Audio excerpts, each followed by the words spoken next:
ফ্রিজের বয়সটা অনেক দিন হয়ে গেছে আর এখন যেহেতু নতুন আপডেটের ফ্রিজ চলে আসছে আর এই মুহূর্তে ডাবল মিলিয়ন অফার চলতেছে তাই আমরা চলে গিয়েছিলাম ওয়ালটন শোরুমে।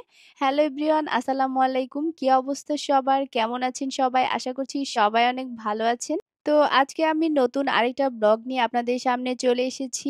আমার তো বরাবরই একটা প্রবলেম হয়। একটা কিনতে যাই আরেকটা পছন্দ হয়ে যায়। আজকে কিন্তু আমার এই প্রবলেমটা ফেস করতে হবে না। কারণ আমি আগে থেকে ডিসিশন নিয়ে এসেছি। আজকে আমার অন্য কিছু পছন্দ হলেও সেটা আমি কিনবো না।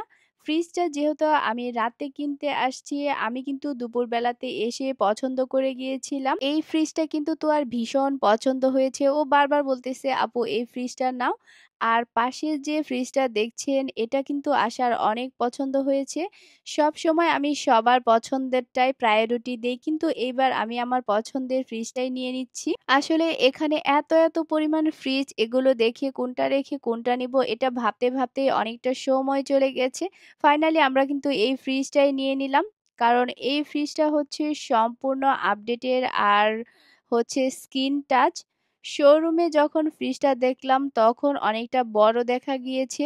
বাহিরে আনার সাথে দেখি একদমই ছোট, মানে আমার পছন্দই হচ্ছিল না। আর বারবার ভাবছিলাম যে এটা কি নেব না কি করব বুঝতেই পারছিলাম না। আর এইদিকে আঙ্কেল আমাদেরকে সুন্দরভাবে বুঝিয়ে দিচ্ছিল। যাই হোক, পরে মনকে সান্ত্বনা দিলাম যে থাক, যেটা আছে এটাই নেই, পরবর্তীতে টাকা হলে হয়তোবা আরো ভালো কিছু নিব। আর হ্যাঁ, ওয়ালটন শোরুম থেকে আমাদেরকে কিন্তু ২টা নতুন বছরের ক্যালেন্ডার দিয়েছে।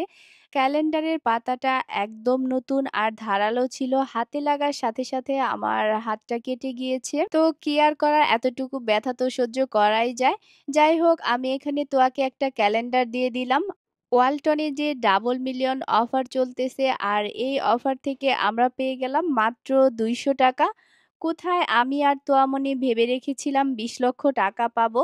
১০ লক্ষ টাকা তোয়ামনির আর ১০ লক্ষ টাকা আমার। কিন্তু আমাদের সেই স্বপ্নটা স্বপ্নই থেকে গেল। কি আর করার, তাই ১০০ টাকা আরো জরিমানা দিয়ে ৩০০ টাকা গাড়ি ভাড়া দিয়ে দিলাম।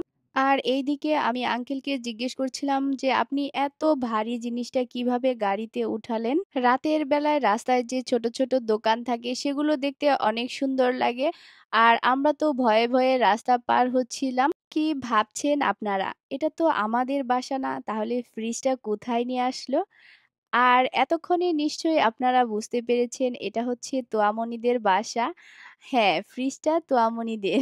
ফ্রিজটা কিন্তু অনেক সুন্দর আর এই ফ্রিজটা হচ্ছে ২৮২ লিটারের। তো ভিডিওটা আজকের মতো এখানেই শেষ করছি। সবাই ভালো থাকবেন, সুস্থ থাকবেন। আল্লাহ হাফেজ। আসসালামু আলাইকুম।